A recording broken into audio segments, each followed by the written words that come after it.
Bismillahirrahmanirrahim. Assalamualaikum warahmatullahi wabarakatuh. Kembali bertemu dengan saya Dirwan Suryo Sularto dari bagian forensik Fakultas Kedokteran dan Ilmu Kesehatan Universitas Muhammadiyah Yogyakarta. Kali ini saya akan menyampaikan masalah terkait dengan abortus profatus criminalis atau yang kita kenal sebagai abortus criminalis. Sebagaimana kita lihat di masyarakat, fenomena kalau kita cermat itu banyak kasus di Indonesia itu pengguguran kandungan, ya, baik yang tertangkap maupun tidak, ya. Dan kalau tertangkap suatu lokasi atau tempat atau orang-orang yang melakukan tindakan abortus, pelakunya tenaga yang melakukan proses itu, insya Allah jumlahnya korbannya atau bayi yang digugurkan sudah banyak.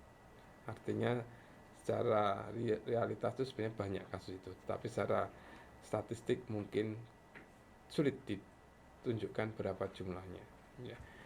Nah, yang ingin kami sampaikan adalah bagaimana ketika sebagai seorang dokter, kita dokter kemudian melakukan pemeriksaan yang terkaitnya dengan masalah abortus itu terkait dengan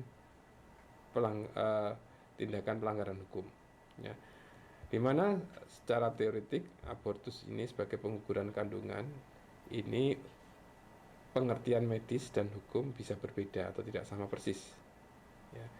Secara medis, secara umum yang dikatakan abortus itu adalah pengeluaran hasil konsepsi sebelum janin dapat hidup di luar kandungan, biasanya umurnya kurang dari 20 minggu, ya. Meskipun pada akhirnya nanti kemajuan teknologi lah yang menentukan juga, mempengaruhi juga orang yang bayi yang lahir terlalu dini itu masih mungkin bisa diselamatkan, ya. Tetapi secara umum medik 20 minggu itu usia yang disepakati sebagai ukuran kurang dari 20 minggu adalah ukuran proses abortus secara medik. Nah, di hukum Indonesia, di regulasi hukum atau aturan hukum di Indonesia, yang dimaksud abortus agak berbeda dengan medik. Hukum di Indonesia tidak menentukan berapa umur kehamilannya, nah, tetapi asal itu sebuah penghentian kehamilan atau mematikan janin sebelum waktunya kelahiran tanpa melihat usia kandungan dikatakan sebagai tindakan abortus versi hukum, yang kemudian kita kenal dengan istilah abortus provocatus criminalis, ya. Apalagi kalau itu ada kesengajaan. Nah, kemudian oleh karena itu ada beberapa jenis abortus berdasar prosesnya. Ada yang sifatnya spontan, terjadi secara natural, ada yang ditrigger oleh tindakan tertentu, ya. Ada yang ditrigger sesuai dengan aturan hukum yang kemudian dikenal sebagai abortus provocatus legal, ada yang tidak resmi atau tidak legal atau yang disebut ilegal, atau inilah yang kemudian dianggap sebagai tindakan abortus provocatus criminalis. Ada juga yang membagi abortus itu terjadi spontan karena kecelakaan sehingga disendirikan, misalnya jelas akibat pasien itu jatuh, kecelakaan lalu lintas, kemudian mengalami keguguran, ya. Meskipun itu bisa masuk ke, jika sebagian menganggap itu bagian dari nomor satu abortus spontan juga, tapi yang nomor satu lebih banyak karena penyakit atau memang kondisi alami di mana bisa jadi tidak ada pembuahan sel telur sehingga terjadi abortus spontan ketika pada hamil anggur misalnya.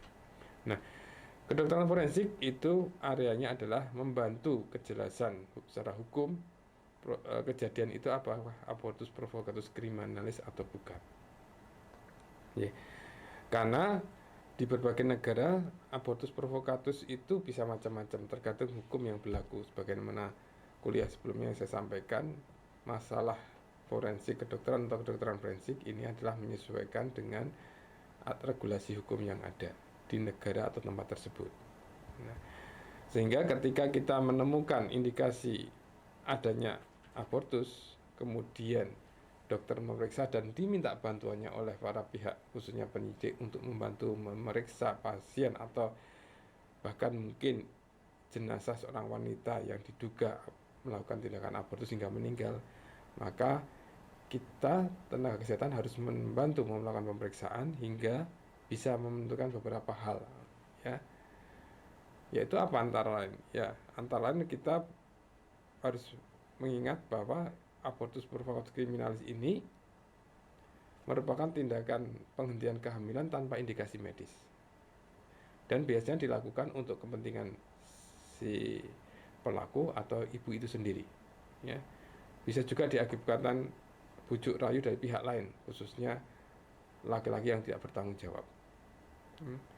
Dan kadang-kadang dilakukan oleh yang bersangkutan sendiri, sang ibu itu kadang-kadang. Dengan berbagai cara, ya berbagai cara, baik itu menggunakan senyawa kimia atau mungkin obat-obatan, jamu misalnya, yang dikenal secara umum sebagai jamu, atau memberikan kekerasan mekanik fisik, baik dengan alat tanpa alat. Ya. Jadi macam-macam cara. Nah, sehingga ketika pasien ini mengalami keguguran karena peristiwa yang terjadi, produk atau kejadian berikutnya adalah bisa saja produk kehamilan itu keluar dengan ibu selamat, ibu biologis selamat, bisa saja. Bisa ibunya selamat tapi kemudian ibunya mengalami kesakitan, entah karena infeksi, entah karena perdarahan, ya komplikasi dari abortus itu sendiri secara medik. Yang kemudian menjadi kritis sang ibu. Bisa akhirnya kekritisan itu menyebabkan sang ibu biologis bisa meninggal. Meninggalnya bisa dengan proses cepat, bisa dengan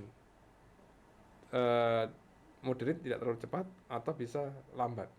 Dan itu tergantung dari kelainan patofisiologi yang terjadi. Apakah karena vagal refleks, atau karena emboli, atau karena perdarahan, ya, atau karena infeksi.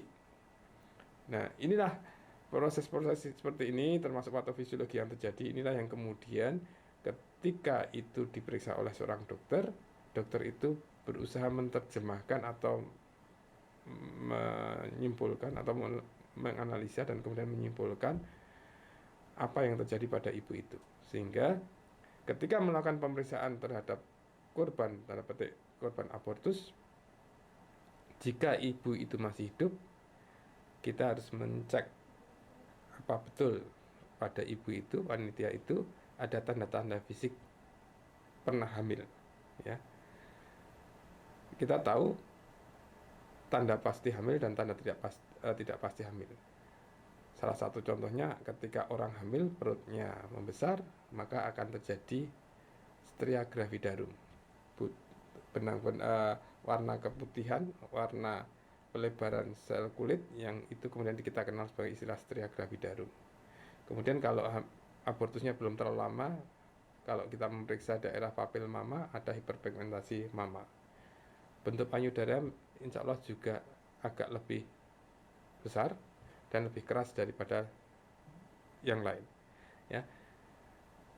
Bahkan kalau kita memeriksa lebih detail, ternyata abortusnya masih tidak lengkap atau incomplete, masih ada sisa produk kehamilan dalam salur liang senggama atau bahkan di rahim ibu. Ya, kalau memungkinkan dilakukan pemeriksaan toksikologi, bisa jadi akan ketemu senyawa apa yang digunakan kalau itu menggunakan ramuan obat. Bahkan ada beberapa yang ditemukan benda alat yang tertinggal atau bagian alat yang digunakan untuk menginisiasi abortus itu bisa saja masih ada di saluran di vagina atau di introitus vagina atau di jalan lahir. Itu kalau pasiennya hidup, beberapa contoh. Kalau pasiennya meninggal, ya biasanya bidang forensik diminta untuk melakukan otopsi terhadap jenazah. Maka sama prinsipnya, ketika kita otopsi kita harus menemukan tanda-tanda kehamilan. Secara patologi akan kelihatan rahim yang baru saja hamil atau masih ada janin yang tersisa di situ atau bagian janin yang tersisa, bisa jadi. Kemudian akan kelihatan kalau abortusnya menggunakan alat atau menggunakan kekerasan di daerah genital, akan terlihat kelainan, apakah ada luka, memar, bahkan sampai apakah uterusnya bolong atau perforasi, ya. Demikian juga dengan pemeriksaan toksikologi, dan yang bisa lebih meyakinkan adalah dengan pemeriksaan patologi anatomi, dicari gambaran patologi anatomi yang menunjukkan pada tingkat seluler tanda-tanda kehamilan.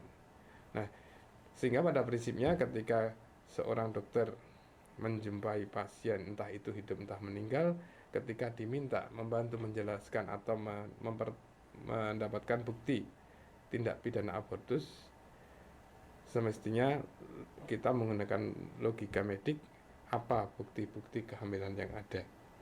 Kalau syukur-syukur ada sisa kehamilan yang masih didapatkan. Sehingga pada akhirnya ketika kita harus membuat kesimpulan visum, kita bisa menjelaskan. Contohnya, ketika kita membuat kesimpulan telah diperiksa seorang jenazah, seorang wanita yang sedang keadaan hamil misalnya. Kenapa tahu ya? Pada waktu diperiksa masih ada tanda-tanda kehamilan tadi, sisa-sisa kehamilan bisa jadi. Pada organ kelamin bagian dalam ditemukan memar, robek, sisa-sisa janin, dan ditemukan juga tanda kehilangan banyak darah, misalnya pada daerah dalam uterus ketika kita buka ada stolsel, ada bekuan darah, apalagi kalau uterusnya perforasi, mungkin masuk stolsel atau bekuan darah itu masuk dalam rongga abdomen, rongga pelvis, ukurannya sampai 500 cc atau 500 gram. Yang stolsel itu berarti kematiannya karena perdarahan atau kehilangan banyak darah, sehingga sangat jelas bagi kita ketika kita menemukan tanda-tanda itu, ini kasus abortus. Itu kalau pasien meninggal. Nah, ini sebagai contoh bagaimana peran kedokteran forensik ketika kita menangani masalah abortus. Demikian, semoga bermanfaat. Terima kasih. Assalamualaikum warahmatullahi wabarakatuh.